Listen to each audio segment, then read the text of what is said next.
local weather authority, always watching and tracking for you from the JES Weather Center. We started out the day with quite a bit of fog in parts of the New River Valley, Lynchburg, and South Side. We've basically gotten rid of the fog, but you do see the clouds kind of surrounding the Roanoke Valley and the Highlands in Lynchburg and in parts of South Side. But nonetheless, things have warmed up pretty nicely. A lot of us around 65 to 70 degrees right now.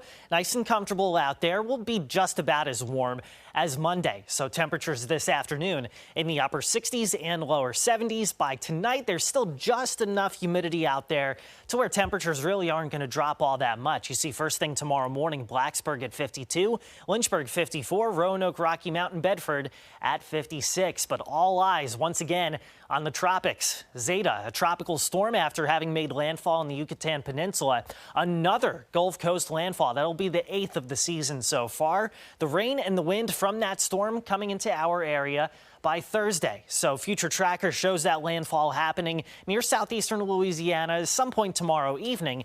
Even out ahead of that, though, we'll deal with some showers tomorrow evening and tomorrow night.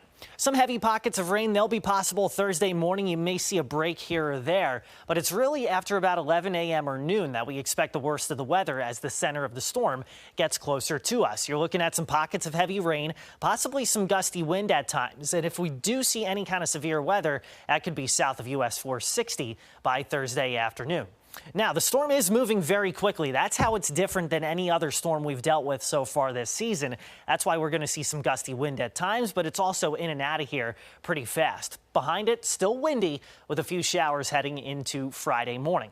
So as far as how much rain we expect, a broad brush of 1 to 3 inches of rain. That could produce a little bit of localized flooding. It would be brief, if anything. Wind gusts, especially east of the Parkway, could be on the order of about 30 to 45 miles per hour. And while the threat for a tornado is low, it's not necessarily zero, especially when you're dealing with these tropical systems. The Storm Prediction Center taking note of that, putting areas like Southside in a level 1 or marginal risk of severe weather by Thursday afternoon. So there's a few different components that we have to track with this storm.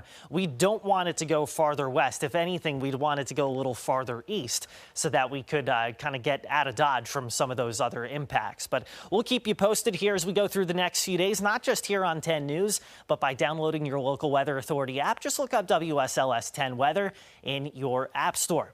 Now, the good thing about this being fast moving is that by most of Friday, things are looking pretty dry for us. But behind that, some colder air settling into the northeast, and a little sliver of that is going to come in just in time for Friday evening and for Halloween.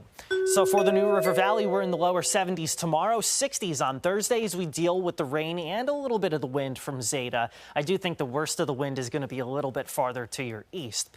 By Friday, we're certainly going to be gusty without Zeta around, but still going to see just a few showers in the morning. Halloween, not looking gusty, but looking chilly. Temperatures start in the 30s and then make our way only into the low to mid 50s in the NRV.